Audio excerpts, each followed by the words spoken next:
Okay, here's Ron Berry, and he is the executive director of Fusebox. Yeah, executive and co-artistic director of And Fusebox. he is just the creative inspiration of not only this incredible performance art expression in Austin, but also the community that surrounds it. And I so much admire and am inspired by his dedication to this.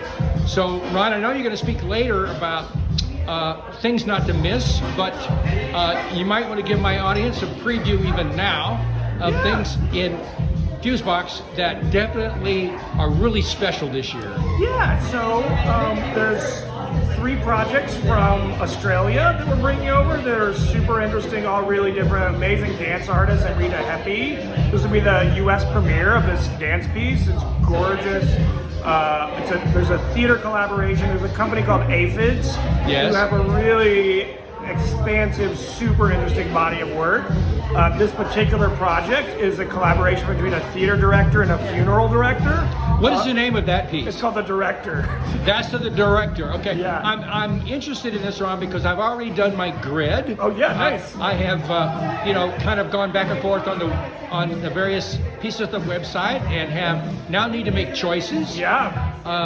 Those are 2 highlights right there.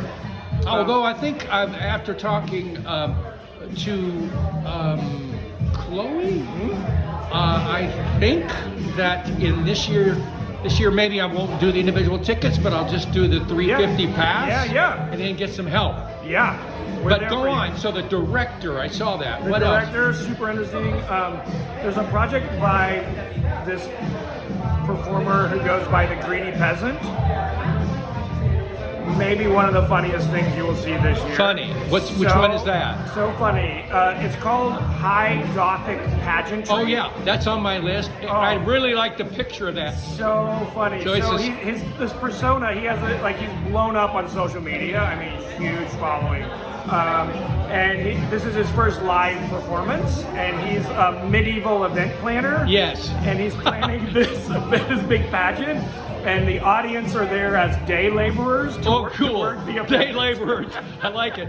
Yeah. Anyway, it's super funny. That one's gonna sell out so bad. Like there will be people making pilgrimages from all over the U.S. to come see the show. Okay. But it should be super funny.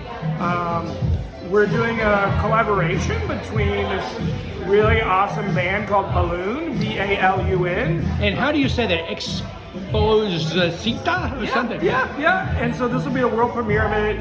They're from Puerto Rico, although they're living in New York now. And then we paired them with this collective called Concili Creation. And they're these 2 brothers, and they make wild, crazy, kind of punk rock puppets. Oh, nice. And it's on sets and it's just so Balloon's playing a set, and then the Concili is creating all the costumes and the set pieces. Wonderful. And it's going to be like wild. I think I need to try to see that the first night. Yeah, it's only the first night. That's right. So that means, as a logistical thing for me, it's going from the opening reception at the Long Center to get to the museum of Human Achievement. Yeah. Okay. What about the Department of Transformation?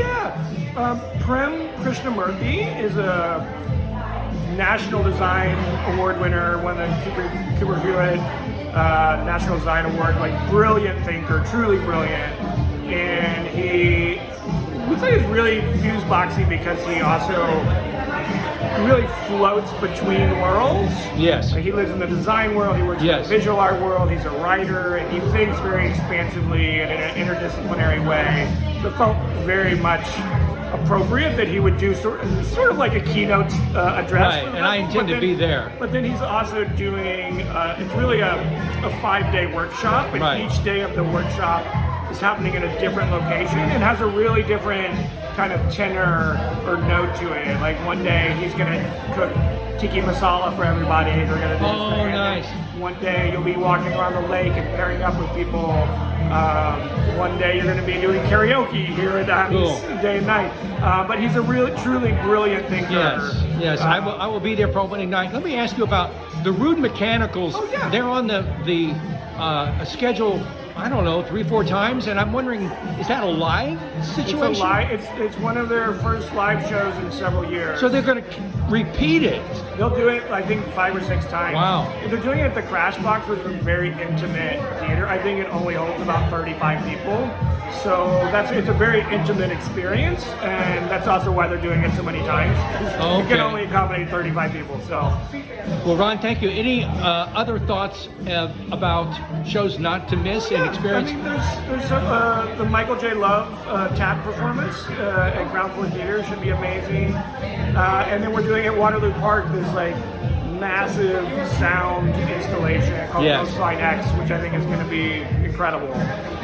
Well, it's always the best thing that happens in Austin in April. And I'm so glad to be a part. And thanks for sharing all this information. Totally. There's some hot tips for I'm you, going to share this with folks in Austin that I know that have never been. Yeah, it's time. Get in there. Okay. Get in there.